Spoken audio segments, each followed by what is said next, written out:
Welcome to Sansar classes. मैं हूं सांसर और आज आपके लिए बहुत ही खास टॉपिक के ऊपर वीडियो लेके आया हूं। जिस वीडियो में हम बात करेंगे और एक नेम रिएक्शन के बारे में।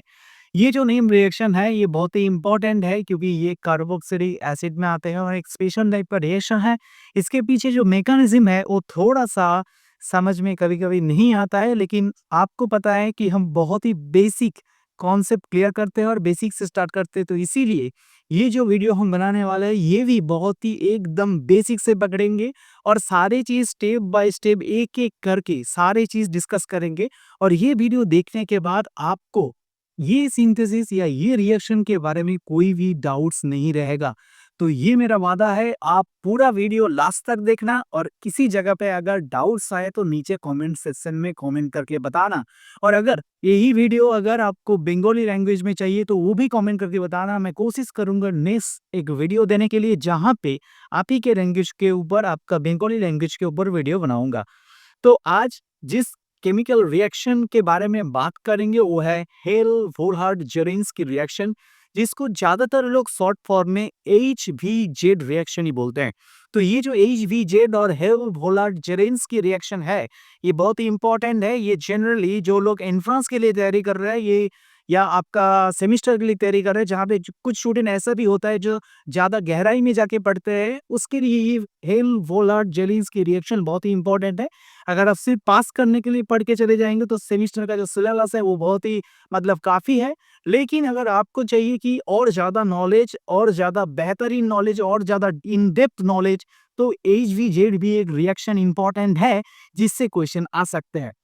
अगर HBZ सिर्फ रिएक्शन की बात करें वो तो इम्पोर्टेंट है ही, लेकिन इसके पीछे क्या मैकेनिज्म है उसको भी जानना बहुत जरूरी है। क्योंकि किसी भी चीज का अगर हम मैकेनिज्म नहीं पता करेंगे ना तो इसी चीज का कॉन्सेप्ट को हमको समझ में नहीं आएगा और ये क्या होगा कि कुछ दिन के बाद हम भूल जाएंगे। लेकिन अगर मैकेनिज्म क्लियर हो गया तो आप इन फ्यूचर जब भी आप थोड़ा सा वो देखेंगे कॉपी तो आपका वो चीज याद में आ जाएगा। तो इसीलिए आप एक पेन और पेपर लेके बैठ जाओ और मेरा वीडियो को लास्ट तक देखो। किसी जगह पे डाउट्स है तो नीचे कमेंट करके बताना, कोई इशू नहीं होगा। मैं आपको एक दोबारा वीडियो में वो जो भी डाउट्स आपके हैं उसका एक क्रिस्टल क्लियर वीडियो बना दूंगा। और अगर आपको इस चीज के बारे में नोट्स की जरूरत पड़े तो हमारा जो फेसबुक और इंस्टाग्राम चैनल है वहां पे जाके आप कमेंट कर सकते हो। हमारा सांसर क्लासेस बोल के एक फेसबुक और इंस्टाग्राम में पेज भी है जहाँ पे आप कमेंट कर सकते हैं। मैं वहाँ पे आपको हैंड रिटन नोट्स या आपका बेहतरीन इम्पोर्टेंट क्राइटेरिया जो भी है वो सारे चीज वहां पे एक नोट्स की तरह प्रोवाइड करूंगा। तो बिना किसी देरी पे शुरू करते हैं आज का रिएक्शन, हेल वोलार्ड जेरेंस की रिएक्शन। देखो ये जो हेल वोलार्ड जेरेंस की रिएक्शन है ये रिएक्शन कहाँ पे आता है कि कार्बोक्सिलिक एसिड के केस में आता है। लेकिन सारे कार्बोक्सिलिक एसिड नहीं देते हैं, ऐसा कार्बोक्सिलिक एसिड देते हैं जिस कार्बोक्सिलिक एसिड में आपका अल्फा हाइड्रोजन है। मैंने पिछले वीडियो में भी अल्फा हाइड्रोजन के बारे में बात किया था, लेकिन इस वीडियो में भी मैं पूरा बेसिक को क्लियर करेंगे, तो इसीलिए हर स्टेप में हर चीज को एकदम गहराई से डिस्कस करके हुए आपको नॉलेज प्रोवाइड करेंगे। तो ऐसा कार्बोक्सिलिक एसिड देना है जिसमें क्या है कि आपका अल्फा हाइड्रोजन है। ऐसा कार्बोक्सिलिक एसिड है जिसमें क्या है, अल्फा हाइड्रोजन है। तो मैं एग्जांपल देता हूं कि ऐसा एक कार्बोक्सिलिक एसिड जिसमें अल्फा हाइड्रोजन है। देखो ये देखो कि RCH2C डबल बॉन्ड OH, ये कार्बोक्सिलिक एसिड ही तो है। COOH मतलब क्या है, ये कार्बोक्सिलिक ग्रुप है। तो ये जो कार्बोक्सिलिक ग्रुप है इसके पास वाले जो कार्बन है ये कौन सा कार्बन हो गया है, ये आपका अल्फा कार्बन हो गया है। ये अल्फा कार्बन है तो इसके साथ जुड़ा जितना हाइड्रोजन है ये अल्फा हाइड्रोजन हो गया है। अभी इसी रिएक्शन में अगर हम रिएजेंट देंगे, कौन सी वाला रिएजेंट, जो रिएजेंट है वो है आपका पहले स्टेप में देंगे रेड फॉस्फोरस, साथ में क्या देंगे, साथ में देंगे हेलोजन, और सेकंड स्टेप में देंगे क्या, वाटर। ये अगर देंगे तो रिएक्शन क्या होता है कि कार्बोक्सिलिक एसिड का हैलोजिनेशन होते हैं। क्या होता है, कार्बोक्सिलिक एसिड का हैलोजिनेशन होता है। ये आपका प्रोडक्ट बन जाता है RCH2X, सॉरी RCHX, और यहाँ पे C डबल बॉन्ड OH, ये आपका प्रोडक्ट बन जाता है। तो ये हो गया आपका सिंपल सी रिएक्शन। ये आपका सिंपल सी रिएक्शन हो गया जिस रिएक्शन से हमको पता चला कि क्या रिएजेंट देना है, मतलब कौन सी टाइप का कार्बोक्सिलिक एसिड देना है और क्या रिएजेंट देने के बाद क्या इसका प्रोडक्ट है, ये सारी चीज़ हमको पता चल गया है।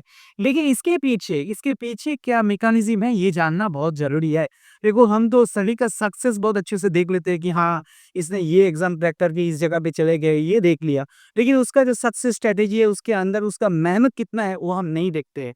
तो इसीलिए क्या होता है, हम ज़्यादातर पीछे हो जाता है चीज़ को। मेहनत को देखना है, इसके पीछे क्या मैकेनिज़्म है, इसको देखना है, तब ना जाके हम कोई भी जॉइंट एंट्रेंस का एग्ज़ाम हम क्रैक कर सकते हैं। तो इसीलिए सारी चीज़ जब भी पढ़ना है, उसके पीछे का जो लॉजिक है, उसके पीछे का जो बेसिक कॉन्सेप्ट है, उसके पीछे का जो मैकेनिज़्म है, उसको जानना बहुत ज़रूरी है।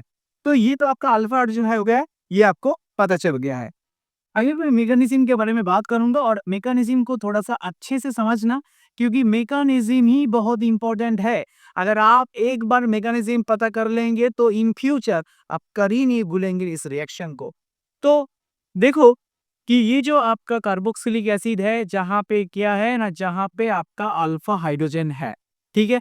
देखो, ये कार्बोक्सिलिक एसिड है, लेकिन हमको ये पता है कि जो अल्फ़ा हाइड्रोजन है, ये अल्फ़ा हाइड्रोजन है, ये बहुत एसिडिक होता है। लेकिन ये कार्बोक्सिलिक एसिड में ये वाला जो हाइड्रोजन है, ये भी तो एसिडिक है, ये भी तो सबसे ज़्यादा एसिडिक है। तो कैसे काम चलेगा? मतलब यहाँ पे हम देख रहे हैं कि हैलोजन लग रहा है, लेकिन ये भी तो एसिडिक है। तो यहाँ पे क्या चल रहा है, ये बात को पहले से देखना चाहिए। देखो, ये जो पहले जो चीज़ है कि रेड फास्फोरस और हमने क्या लिया, हैलोजन, ये एक्चुअली बनते हैं PX3, ऐसे बनते हैं। जैसे हमने पिछले रिएक्शन देखे थे कि SOCl2 हो या PCl5 हो या PCl3 हो, ये करते हैं क्या कि OH को रिप्लेस करके क्लोरीन घुसाते हैं इसमें, ठीक है? तो ऐसा वाला चीज़ ही यहाँ पे होता है। पहले स्टेप में क्या होता है, ये पहले स्टेप में सबसे ज़्यादा जो एसिडिक है, वही जो वो वाला कंपाउंड है, ये वाला जो है, इसको छोड़ के एक्स घुसाएगा, हैलोजन घुसाएगा। तो ये क्या होता है, R2C डबल बॉन्ड O और साथ में क्या बनता है, एक्स। क्लियर है? ये बन गया आपका एक्स। अभी ये देखने की ये चीज़ है कि अभी तो ये बन गया है, अरे इसके बाद क्या बनेगा, ये बहुत ही इंपॉर्टेंट है। देखो, ये जो है CH2 then C double bond S, यहाँ पे आपने पहले वीडियो में देखे थे, मैंने यहाँ पे पढ़ाया था। यहाँ पे क्या होगा, कीटो एनॉल टॉटोमरेजिन दिखाएगा। कंपाउंड क्या होता है, खुद की स्टेबिलिटी के लिए टॉटोमरेजिन शो करता है, कीटो एनॉल टॉटोमरेजिन दिखाता है। क्या होता है, टॉटोमरेजिन। कौन सा, कीटो एनॉल टॉटोमरेजिन।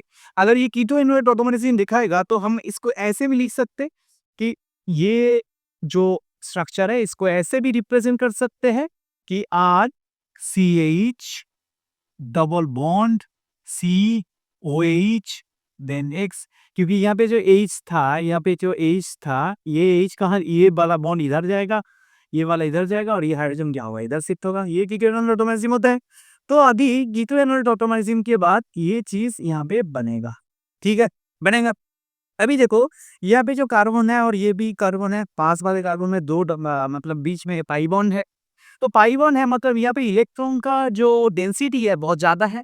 तो इलेक्ट्रॉन का डेंसिटी ज़्यादा है, इसके लिए क्या होगा, यहाँ पे कोई ना कोई एक आके जुड़ेगा ना, क्योंकि ये यहाँ पे अगर इलेक्ट्रॉन ज़्यादा है तो ये कैसे काम करता है, न्यूक्लियोफाइल की तरह काम करता है। देखो, यहाँ पे आपका हैलोजन है, अभी ये क्या करेगा, इंड्यूस करेगा, इसको इंड्यूस डाइपोल करेगा ना। ये तो इलेक्ट्रोनेगेटिव है ही, लेकिन यहाँ पे इसके वजह से यहाँ पे एक इंड्यूस डाइपोल क्रिएट होगा, जिस वजह से यहाँ पे पार्शियल पॉजिटिव और यहाँ पे पार्शियल नेगेटिव कैरेक्टर तैयार होगा। ऐसे तो हैलोजन इलेक्ट्रोनेगेटिव ही होते हैं, लेकिन जब दो इलेक्ट्रोनेगेटिव कंपाउंड एक साथ जुड़ा हुआ है, तो किसी ना किसी कंपाउंड के दौरान एक इंड्यूस डाइपोल क्रिएट होता है, जिस इंड्यूस डाइपोल के दौरान एक जगह पे पार्शियल पॉजिटिव, फुली पॉजिटिव नहीं, पार्शियल पॉजिटिव और एक जगह पे पार्शियल नेगेटिव जाते हैं। अभी बात ये है कि ये जो पार्शियल पॉजिटिव है कहाँ पे जाएगा, जहां भी इलेक्ट्रॉन ज्यादा है। देखो, इस कार्बन में भी डबल बॉन्ड जुड़ा हुआ है, इस कार्बन में भी डबल बॉन्ड जुड़ा हुआ है, लेकिन कौन सी कार्बन पे जाकर अटैक करेगा। देखो, इस कार्बन पे तो अटैक करना पॉसिबल नहीं है, क्योंकि इसमें इलेक्ट्रॉन का डेंसिटी ज्यादा नहीं है, क्योंकि यहाँ पे वो है इलेक्ट्रॉन खुद की तरफ खींच रहा है, यहाँ पे एक से इलेक्ट्रॉन खुद की तरफ खींच रहे हैं। लेकिन यहाँ पे जो कार्बन है, यहाँ पे क्या है, डबल बॉन्ड और पाई इलेक्ट्रॉन, ये पाई इलेक्ट्रॉन कहाँ शिफ्ट होगा, यहाँ पे, और तब जाके ये एक्स यहाँ पे शिफ्ट हो जाएगा और ये वाला निकल जाएगा। हाँ या ना? तो क्या होता है, देखो, इससे क्या होता है अच्छे से देख लो। ये पहले R था, अभी यहाँ पे CH लगा, यहाँ पे क्या हुआ, X हुआ, ठीक है, और यहाँ पे C हुआ, ठीक है। यहाँ पे जो यहाँ पे देखो, यहाँ पे हाइड्रोजन था, ठीक है, तो मतलब क्या है, यहाँ पे क्या है, यहाँ पे लोन पेयर है, तो ये लोन पे जब ये शिफ्ट होगा तो इसका कार्बन का वैलेंसी में क्या हो जाएगा, इसका वैलेंसी बिगड़ जाएगा, तो इधर ये शिफ्ट होगा, तो बनाएगा देखो सी डबल बॉन्ड ओ, और यहाँ पे एक्स, और ये जो हाइड्रोजन H प्लस गया बाहर, ये H प्लस और X माइनस जाके बनाएगा HX, बना दिए, तो ये अभी ये बन गया है, ठीक है। अभी क्या सुन, ये वाला काम तो खत्म हो गया है, ये वाला काम तो खत्म हो गया है। अभी नेक्स्ट स्टेप में क्या है, देखो नेक्स्ट स्टेप में है आपका वाटर, और मुझे लगता है कि वाटर का स्ट्रक्चर सबको पता है, ऐसा होता है वाटर का स्ट्रक्चर, होता है कि नहीं होता, बताओ। 2 4 6 8, ठीक है। अभी क्या होगा, ये वाला कहाँ पे अटैक करेगा, इधर, क्योंकि यहाँ पे पार्शियल नेगेटिव, यहाँ पे पार्शियल पॉजिटिव, तो ये वाला यहाँ पे अटैक करेगा इधर, ये अगर इधर अटैक करेगा तो यह निकल जाएगा बाहर, ठीक है। तो देखो क्या बनते हैं final product, R C L H, यहाँ पे एक्स, यहाँ पे सी, यहाँ पे डबल बॉन्ड हो तो था ही, एक्स निकल गया, और आएगा क्या, एच एच, और यहाँ पे प्लस, क्योंकि यहाँ पे लगा है, दिया है, छोड़ दिया तो प्लस होगा। इसी के बाद ये वाला प्लस को भी तो क्या चाहिए, इलेक्ट्रॉन चाहिए ना, तब तक जाके ये इक्विलिब्रियम कंडीशन में जाएगा। ये प्लस कहाँ से आएगा, ये प्लस ये इलेक्ट्रॉन से जाएगा, प्लस एच प्लस बाहर चला जाएगा, तो बनाएगा क्या, R C H X, then C double bond O, then O H. देखो ये जो आपका पहले वाला जो कंपाउंड में लिखा था कि ये प्रोडक्ट होते हैं, यही प्रोडक्ट हुआ है, देखो हेल वोल्हार्ड जेरिंस की रिएक्शन और HVZ रिएक्शन। तो हेल वोल्हार्ड जेरिंस की जो रिएक्शन है, इसको शॉर्ट फॉर्म में HVZ रिएक्शन भी बोलते हैं। ये रिएक्शन कब पॉसिबल है, जब कार्बोक्सिलिक एसिड में अल्फा हाइड्रोजन होते हैं और रिएजेंट होता है आपका रेड फास्फोरस, साथ में हेलोजन, और नेक्स्ट स्टेप में वाटर, ठीक है, क्लियर। तो मैंने ये जो रिएक्शन है इसको मैंने यहाँ पे पूरा समझाया। ये छोड़ के भी आपको अगर कोई भी डाउट्स आए, आप नीचे कमेंट करके बता सकते हो, और वीडियो अगर अच्छे लगे तो आप आपके दोस्त के साथ शेयर कर सकते हो जिनको ये वीडियो जरूरी है। और अगर आपको लगे कि टीचर हमारे लिए मेहनत कर रहे हैं, तो अगर मेहनत का एप्रिशिएट करना चाहिए तो आप लाइक शेयर कमेंट करिए और सब्सक्राइब करिएगा, क्योंकि इन फ्यूचर आपको साइंस क्लासेस से बहुत ही फायदा होने वाला है। क्योंकि हम सोच रहे हैं कि इन फ्यूचर एक ऑफलाइन में भी हमारा एक इंस्टीट्यूट डालने के लिए, जहां से यूट्यूब तो कंटिन्यू रहेगा, जहां पे फ्री में आपको सारी चीज मिलेगा, और आप ये जो बेल आइकन है सब्सक्राइब बटन के पास, उसको ऑन करके रखिए। इन फ्यूचर जब भी हम कोई भी नया वीडियो अपलोड करेंगे, सबसे पहले आपके पास वो नोटिफिकेशन पहुंच जाएगा। So thank you very much for watching this video and stay tune with Sansar classes. Sansar को बनाए रखे आपका स्टडी पार्टनर।